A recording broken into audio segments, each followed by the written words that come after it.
Hello, do you work for a hiring company that is finding it harder to recruit the right staff in the current shortage of applicants climate?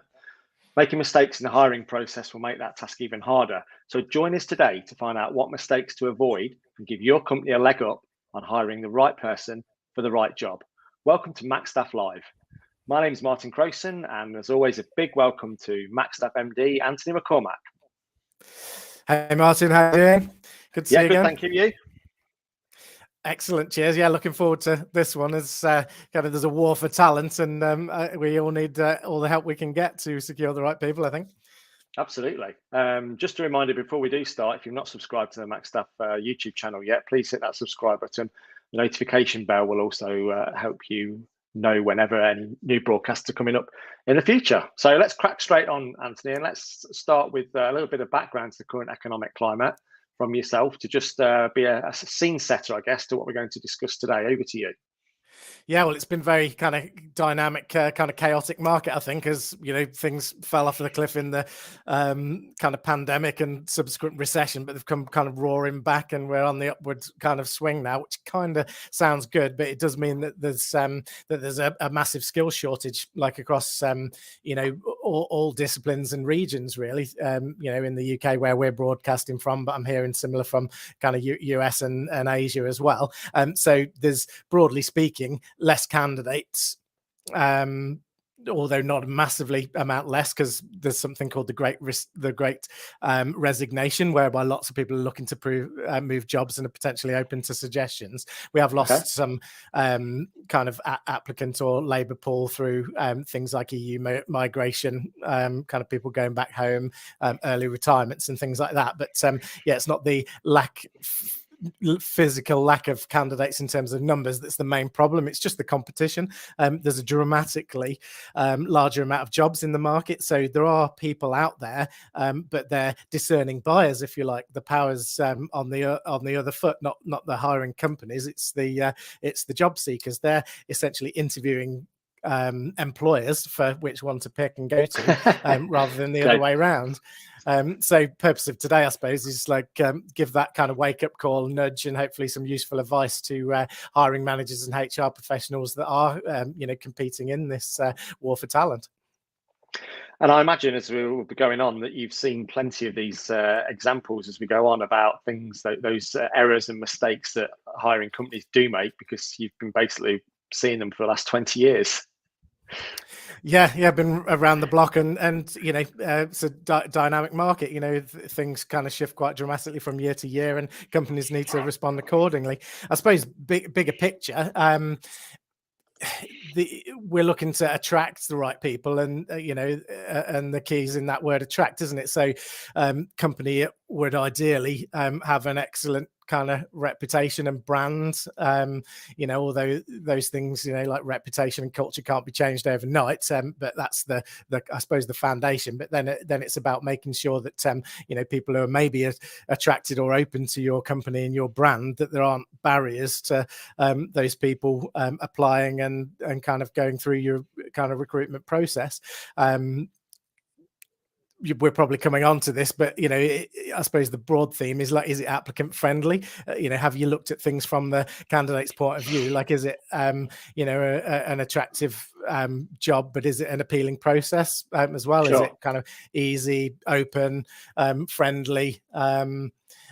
Because these candidate job seekers, as the buyers, are discerning. Like, there's tools out there like Google reviews, Glassdoor. We'll take a deeper dive. Like, people are doing their research on what's a good company, what's a good job, like maybe even to the point of, like, who's the hiring manager that I'd be working for? Like, does he have good recommendations from ex-employees and things like that? And there's people aren't going to be hoodwinked anymore. Like, people are going to do their research, and quite rightly so. They're going to make, thoughtful, well-researched moves to the companies and jobs that really appeal to them, and they consider like a match in terms of culture and values, as well as salary and benefits. Okay. Well, in that climate, let's start at the start then. And application forms and cover letters is something that we've done since we were straight into the market. In a changing world, are they still applicable?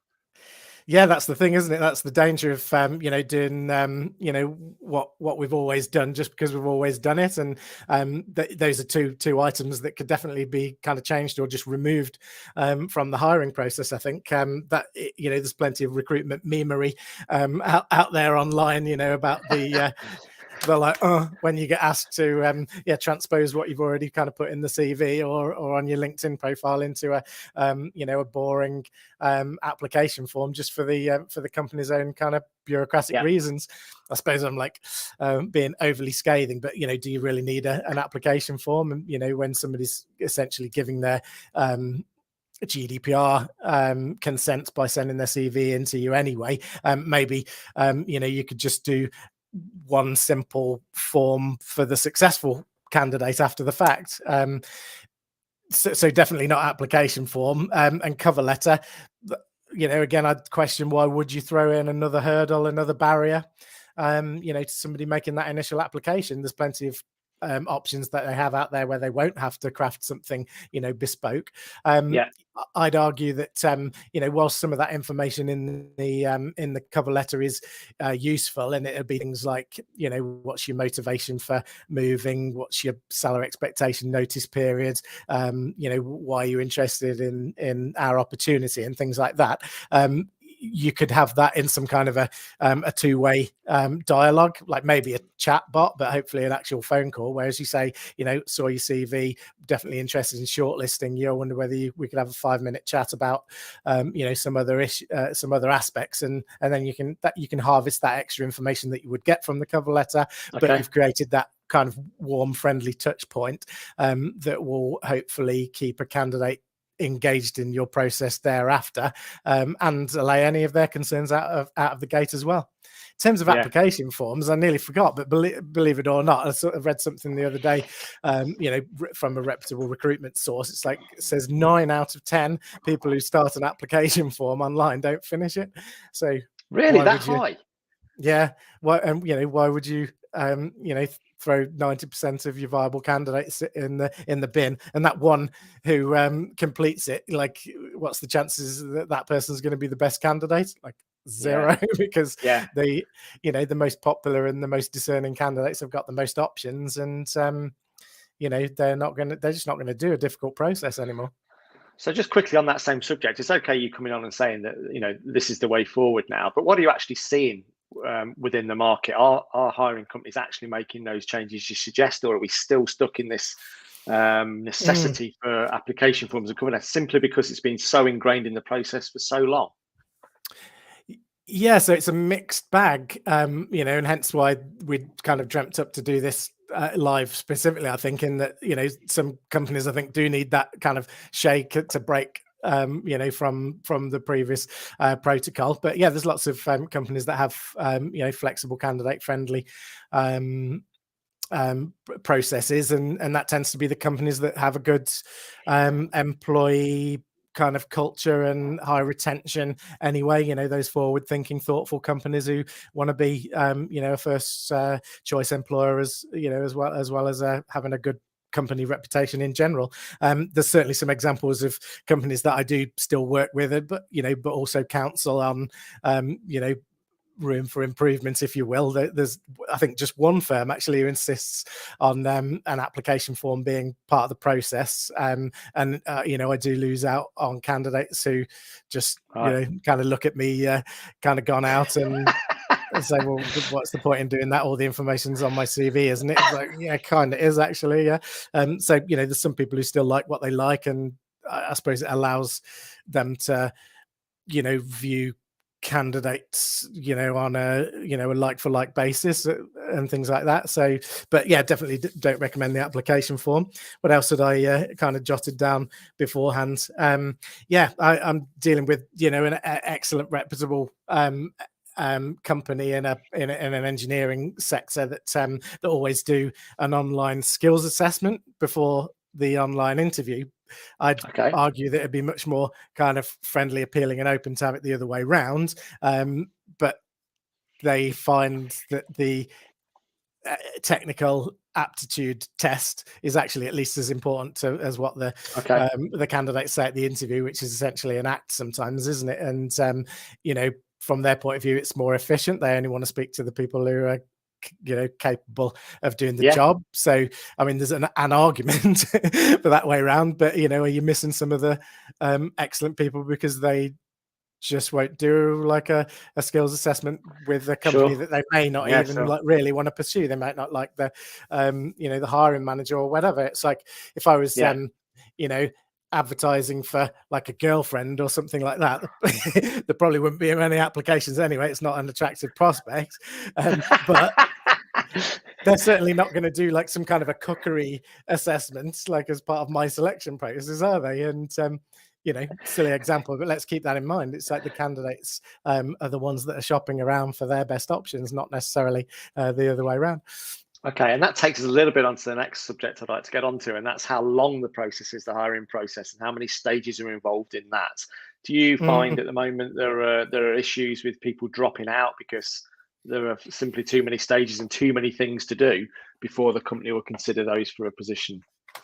Yeah, absolutely. They're kind of linked and can be combined, can't they? There's the process takes too long, and good candidates are dropping out throughout the process, and B, it's got too many stages, or it's the process is just too complicated. And that it's just not transparent in the first place. If it's a 3-stage process that can be concluded in 2 weeks, that's one thing. But if it's like just jump through this hoop, there's another hoop, then good candidates are going to definitely pull the chute.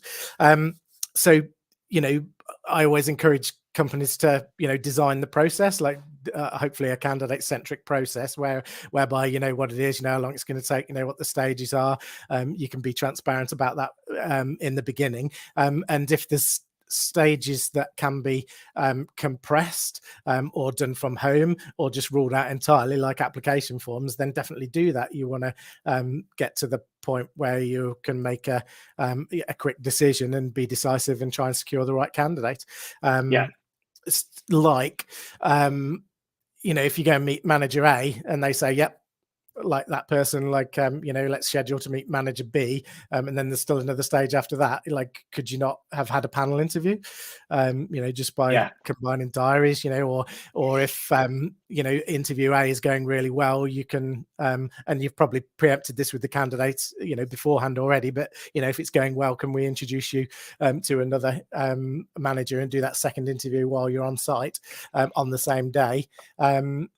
It's universally appreciated by candidates who want to limit the amount of time that they take off work. They want to be able to progress as far as they can in the process at each stage. And remember, it's that foresight. It's that foresight as well, Anthony, that involves the company planning ahead to make those steps and to make things easier for candidates that are coming in.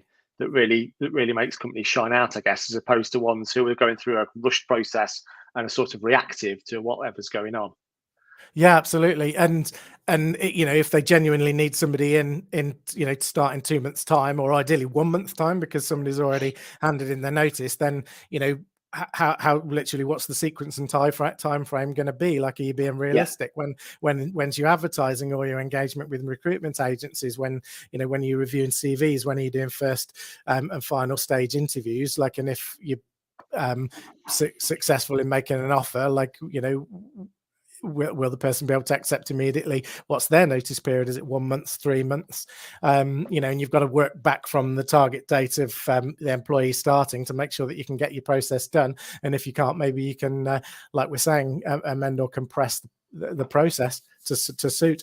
It was kind of joking, but I was speaking to a recruitment business owner colleague yesterday, and a company had enjoyed a first interview with a candidate and then booked a second interview for or requested to book one for like 5 or 6 weeks in the future. And they're like, what do you expect me to do? Like, lock the candidate up in a cupboard like for the next 5 weeks so they don't get snapped up by another company? And It's fast and furious out there. If you think, like trying to secure a house in the peak of the London property market, it's like that. You've got to be ready to go and make an offer and be decisive and be the best option.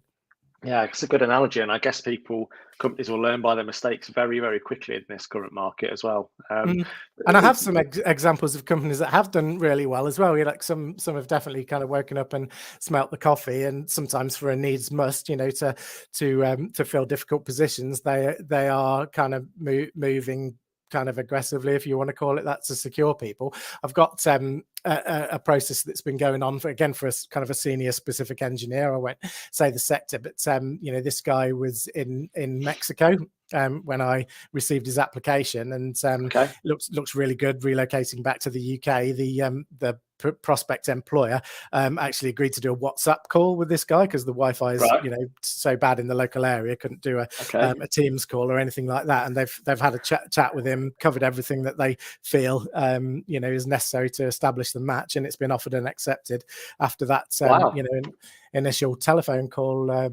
And fair play to them, because they've moved quickest and won that kind of the bun fight that was certainly due to happen for that candidate, because he's exceptional, and have been prepared to adapt very quickly to make sure that even via a WhatsApp call they're doing the job and getting it done quickly, something I imagine they would never even considered 18 months ago.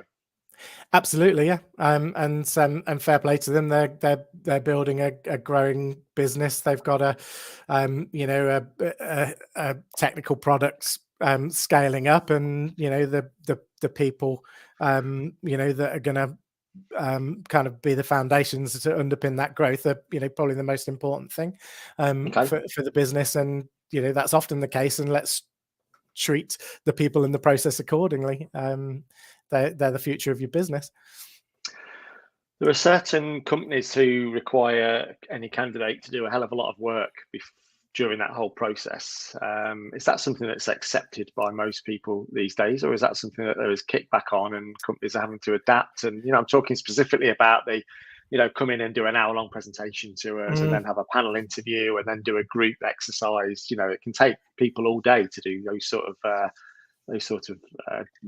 trying to chase those sort of roles. Are they still around? Is that still acceptable, or is there is still some time-consuming things, and sometimes it's justified in that if you're recruiting for like a sales director, ability to do a presentation, I'm sure that is probably key to the position. But just I'd encourage companies to be sensible. Is it really required? Is it a fair ask in terms of time? Is it going to put people off our recruitment process versus others? Because it can be intimidating for people. It can just kind of put their back up as to, well, do you not kind of believe my caliber from my resume and my references, or just like there's a quicker, easier process to get a similar or better job. So I'll back burner your kind of difficult process in terms of the ones that I'm really enjoying engaging with.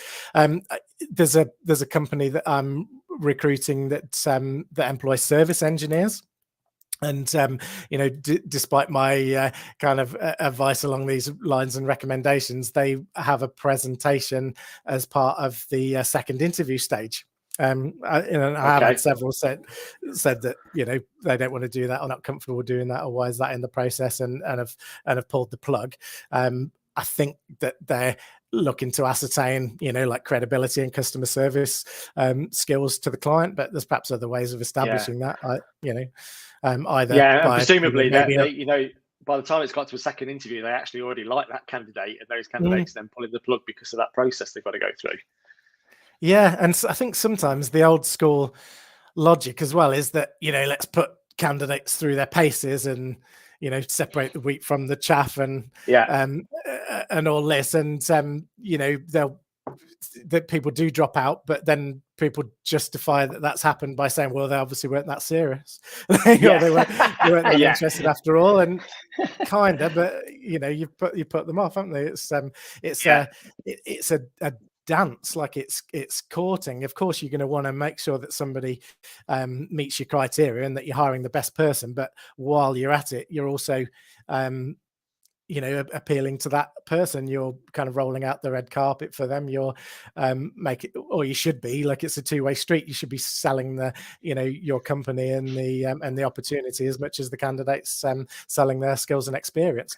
Because when you do come to offer, you obviously want them to accept at a reasonable rate on the basis that they're really keen, having gone through the recruitment process. They don't want to be finally beleaguered, kind of drag their way to the end of your process, and by the end of it, like, the shine's gone off, basically. So do be careful of that, and keep the candidate experience in mind. That's the big talk at the moment in the market. What's the candidate experience? What's your employer brand? We're talking more about recruitment, obviously, than retention, but they again, they are linked. Like, if a company spent more kind of time and effort like retaining good people, there'd be less recruitment, like, without wanting to do myself out of a job. Yeah, we'll stop there. Quickly moving on. You just mentioned there the two-way street and how important it is, and that was another point I'd like to get onto today, and that's a lack of feedback, which I know is a decades-old problem with people trying to get jobs. A million times I've heard, they didn't even email me back, or they didn't even send me a letter back to say no thanks. And I know that's a particular gripe, which I guess is still around. Yeah, it's the number one complaint about recruiters and hiring companies as well. I applied, or even worse, interviewed and never heard back. And that is a missed opportunity, a massive missed opportunity for companies who should ideally want to do the right thing anyway. That's the courteous, professional, respectful thing to do when someone has invested time and effort, potentially money, in your process. But also, the stats say that somebody who's had a negative experience in a hiring process, and most common, as you say, being no feedback, they won't apply to, they obviously won't continue necessarily with that recruitment process, but they won't usually apply to that company again in the future. And there's that referral thing, isn't there? Whereas if somebody's had a negative experience, they tell 10 people, whereas if they have a positive experience, maybe just one or two. I've got an analogy on that one as well. It wasn't my recruitment, but it was kind of publicized at the time, like as a bit of a case study. There's a broadband provider that couldn't quite work out where, in their own homeland, so to speak, that their retention was not so good. Their cancellations were kind of going high, particularly high from time to time, and they eventually tied it into, well, it happens when we do a recruitment drive. So it's them, this company hiring for the customer service staff in their call centers and whatnot, and giving candidates a bad experience, and then they're cancelling their But that is really interesting. It just goes to show the effect that can have on not only the person you're dealing with, but with their friends and colleagues and family as well. Yeah, which hits the bottom line, doesn't it? So, I mean, it's like, hello, light bulb moment. So these people are your, your current and potential future employees, but they might literally be your customers as well. So the recruitment process is an excellent way to to continue to promote your brand and your reputation in the market as well. Your employer brand and your company brand are two different, but obviously related things. I was trying to think of before this as to what's an example of when companies got a good reputation, a good general brand, but their employer brand is less so. And I love these two companies as well, and I probably should say, but like Weatherspoons, I thought mate, what's their employer brand like? And they didn't score too bad, actually. Went on Glassdoor, 3.5 out of 5. Like Sports Direct, I thought that might be. So I love getting myself a good value pair of trainers, like delivered like the next day and things like that. Don't we all? So it's one of my fave companies. Like, but there's been some negative publicity in terms of as an employer, and they get 3.3. So again, that's not bad either. I mean, it's not Google, which is like 4.5, but again, just evidencing this information's out there, like for candidates, and they're Googling you, and they're looking at you on Glassdoor, and they're checking you out on LinkedIn and seeing your recommendations and whatnot. And you can't hide things in this market. You just have to strive to do an excellent job, like in your company, brand culture, and hiring processes as well. So yeah, this is just bringing that to the forefront, I guess, as we do this thing. And I suppose with even with companies like Wetherspoons, their mark out of 5 will be affected by the fact that their owner is in the media a lot, and often with quite don't know how to put this, but views on certain things that are quite out there. And of course, that affects the brand's overall picture in the public's mind as well, doesn't it? So yeah, so he's a Marmite guy, isn't he, for sure? And they famously didn't furlough anybody, didn't they? He's like, I just don't want to. And maybe that's the thing. It's the companies that have the most difficulty hiring because it's professional, skilled and technical work. There's a real limited candidate pool. They have to go that extra mile in terms of the way to the market and recruit and things like that. If it's kind of commodity to a certain extent, maybe they think they can get away with it and that there's a virtually unlimited candidate pool. But I guess there's not, because you do run out of options or goodwill in the end. Yeah, exactly. We've gone way over time with this, so I'm thinking we might have to do a part 2 to this chat, because there's a hell of a lot to say. But I would like to finish on low ball offers, because interestingly, I wondered whether that even is a thing at the moment with so few candidates around for so many jobs. Is that still a problem in your experience? And if you've got any examples of that, I'd love you to share them with us. Yes, I suppose it's human nature, isn't it? And companies are like for profit normally as well, to try and secure the person at the most kind of the best value, if you like.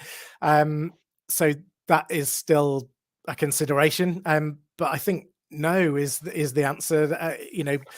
Companies aren't making low ball offers at the moment because they know that they're normally literally competing. They're competing against a counter offer from the person's current job as they try and exit. They're potentially competing against multiple offers because of the other options that the candidate has in the market. So, within the realms of reasonableness and the advertised banding, then companies are normally coming up with exactly what's required to settle amicably with the candidate.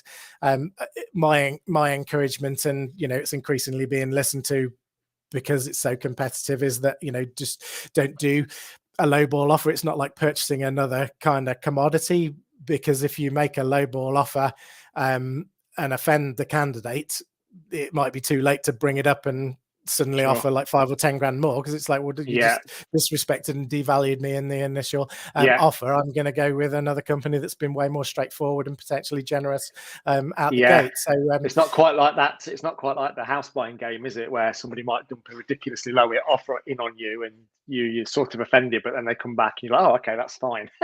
It's a totally different prospect because they're valuing you and what you can bring to the company.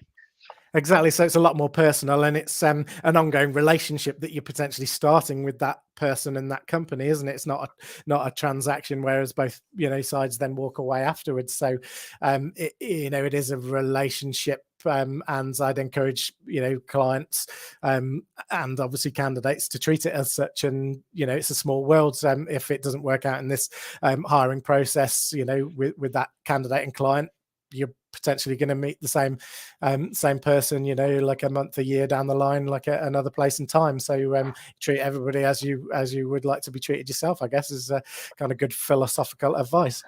And a beautiful moment to finish on. I think we're gonna have to wrap it up there today, but we've got a lot more to say on this. We've got a lot more issues to get through, so we'll come back again and do a part 2 to this. If you want to know when that's coming up and be the first to find out, please hit that subscribe button. And you'll be finding out when we'll be back next time. There's also a raft of helpful videos already on the Macstaff YouTube channel, so please check that out, covering all sorts of help across a wide range for candidates and clients. Find out more about Macstaff on macstaff.co.uk, and we're over all the socials, LinkedIn, Twitter and Facebook. And that just leaves me, Martin Crowson, to thank you again, Anthony, for your time today. It's been really, really interesting, and we're back again soon. So thanks very much. And it's a wrap. That was great, and look forward to seeing you next time. And thank you very much for joining us today here on Macstaff Live. We'll catch you soon. Bye-bye. Cheers.